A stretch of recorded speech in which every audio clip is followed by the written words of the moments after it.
అంటే ఇప్పుడు డంబెల్‌లో కొట్టిన అతను చూసుకుంటే ఆర్టీసీ బస్ డ్రైవర్. ఎంతో కొంత ఎడ్యుకేటెడ్ అనమాట. అయినా ఎందుకు ఇలా బిహేవ్ చేశారంటారు? ఇప్పుడు ఆర్టీసీ బస్ డ్రైవర్ కావాలంటే కనీసం నాకు తెలిసి 10th క్లాస్ ఉండాలి. మినిమం 10th క్లాస్ ఉండాలి. అంటే 10th క్లాస్ వరకు చదువుకున్నాడు.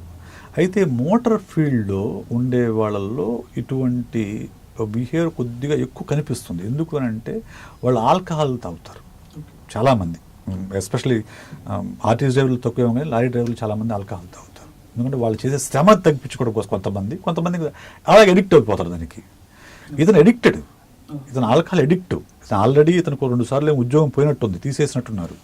సో ఈ భార్యతో గొడవ పడ్డాడు, ఆ భార్యాభర్తలు విడిపోయారు, మళ్ళీ పెద్ద మనుషులు కలిపారు. ఇదంతా ఎడిక్షన్ అన్నమాట.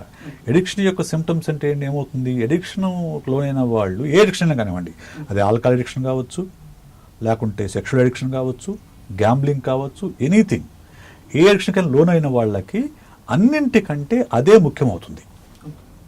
అంటే మందు తాగే వాళ్ళకి ప్రపంచం మిగతా అన్నీ అనవసరం, నాకు పొద్దున్నే క్వార్టర్ దొరికిందా లేదా. ఈ క్వార్టర్ కోసం వాడు ఏమైనా చేస్తాడు, ఈ క్వార్టర్ కోసం ఏమైనా చేస్తాడు. దొంగతనం చేస్తాడు, లేదంటే భార్యను కొడతాడు, లేకుంటే ఇంకో పని చేస్తాడు, ఏదైనా చేస్తాడు. సో అక్కలకి ఆ జీవితంలో అప్పుడు ఆ మందు తాగడం మాత్రమే ఇంపార్టెంట్. దానికి అడ్డొస్తే ఇప్పుడు సహజంగా భర్త మందు తాగి వచ్చాడు, భార్య నల్లబెరుస్తుంది. ఇప్పుడు తన సంపాదన మొత్తం, తన జీతం మొత్తం మందు మీద ఖర్చు పెడుతూ ఉంటే భార్య గొడవ పడుతుంది. ఇదేంటి, నాకు బిడ్డలు ఉన్నారు, వీళ్ళు గొడవ పడతారు. హే నాకు అడ్డం చెప్తామని వైలెన్స్. ఎందుకంటే మనం సమానం చెప్పలేనప్పుడు మనం ఫిజికల్ పవర్ చూపిస్తాం. So that happen. ఆల్కహాల్ లేనప్పుడు ఇంకా విత్డ్రావల్ సిమ్టమ్స్. ఆల్కహాల్ మానేస్తేనేమో విత్డ్రావల్ సిమ్టమ్స్ వస్తాయి. అయితే ఒకటండి, ఆల్కహాల్ అనేది ఏదైనా ఎనీథింగ్ అతి సర్వత్రా వర్జయేత్. ఎనీథింగ్ మనకి మీ కంట్రోల్లో అది ఉన్నంత వరకు కూడా పెద్ద ఇబ్బంది ఉంటుంది. కానీ మీరు దాని కంట్రోల్లోకి వెళ్తేనే ఇబ్బంది అవుతుంది. అదే ఎడిక్షన్కి దాకా సిద్ధాక వెళ్ళిన వాళ్ళు డీఎడిక్షన్ సెంటర్లో చేరాలి. డీఎడిక్షన్ సెంటర్లో చేరితే ఆల్కహాల్ తగ్గించుకోవడం కోసం వాళ్ళకి క్రమబద్ధంగా వాళ్ళని ఆల్కహాల్ నుంచి బయటకు వచ్చేలాగా చూస్తారు. అది కొంచెం కాస్ట్లీ ఎఫైర్, కొంచెం ఎక్కువే డబ్బులు తీసుకుంటారు. నెలకి మినిమం అంటే 15,000 to 25,000 దాకా ఛార్జ్ చేస్తారు. మినిమం అంటే 15,000. కొంచెం మంచి ఇన్స్టిట్యూట్ అయితే 25, ఇంకొంచెం మంచి ఇన్స్టిట్యూట్ అంటే 30-40. మొన్న లాక్డౌన్లో చూస్తే వీళ్ళే ఎక్కువైపోయారు కదా, విత్డ్రావల్ సిమ్టమ్స్ వాళ్ళే ఎక్కువ. అవును, ఇప్పుడంటే అలవాటైన ప్రాణము ఊరుకోదు. వాళ్ళు ఎప్పుడైతే ఆల్కహాల్ సడన్గా మానేస్తే షివరింగ్ వచ్చేస్తుంది, డెలీరియం వచ్చేస్తుంది. డెలీరియం అంటే ఏదో మాట్లాడేస్తూ ఉంటారు, ఎవరెవరో కనిపిస్తుంటారు వాళ్ళ కళ్ళ ముందు. ఇవన్నీ కూడా విత్డ్రావల్ సిమ్టమ్స్. వాళ్ళు తట్టుకోలేరు, వాళ్ళ బాడీ ఎందుకంటే అడిక్ట్ అయిపోయి బాడీ అలవాటుపోయి ఉంటుంది కదా, బాడీ తట్టుకోలేదు. సో సడన్గా ఏది మానకూడదు.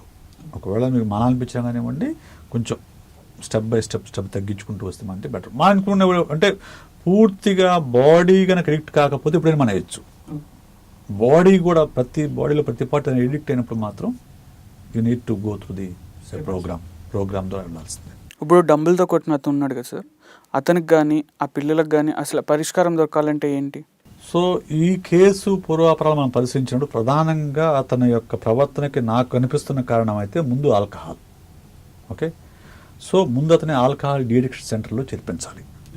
ప్రభుత్వాలకు నా విజ్ఞప్తి ఏంటంటే, ప్రభుత్వాలు ఆల్కహాల్ మీద చాలా కోట్ల రూపాయలు సంపాదించుకుంటూ ఉన్నాయి. ఓకే, కానీ అదే ప్రభుత్వాలు కనీసం జిల్లాకు ఒక డీఎడిక్షన్ సెంటర్ అయినా పెడితే ఎవరైతే డీఎడిక్షన్కి ఆల్కహాల్ విరమించుకోవాలనుకున్నారో వాళ్ళకు సహాయపడేలాగా డీఎడిక్షన్ సెంటర్ పెట్టాల్సిన అవసరం ఎంతైనా ఉంది. సో అప్పుడు డీఎడిక్షన్ సెంటర్లో పెట్టుకొని అతను క్రమంగా దాని నుంచి వచ్చిన తర్వాత అట్ ది సేమ్ టైం అతనికి మిగతా సైకలాజికల్ ప్రాబ్లమ్స్ ఉన్నాయి డయాగ్నోస్ చేయాలి. నేను కేవలం పేపర్లో వచ్చిన సమాచారం మేరకు చెప్పా ఇది. కానీ నిజంగా మనం ఒక వ్యక్తి నిజంగా సహాయం చేయాలనుకుంటే అతనికి టెస్టింగ్ చేయాలి, సైకలాజికల్ టెస్టింగ్, డయాగ్నోసిస్ చేస్తారు. డయాగ్నోసిస్ చేసిన తర్వాత అతనికి నిజంగా ఏ ప్రాబ్లం ఉంది గమనించి దానికి తగ్గట్లుగా కౌన్సిలింగా, థెరపీనా, ట్రీట్మెంట్, మెడిసిన్స్ ఇవ్వాలి. ఈ మెడిసిన్స్ ఇచ్చి అతన్ని మార్చొచ్చండి. మనుషులందరూ మారుతారు.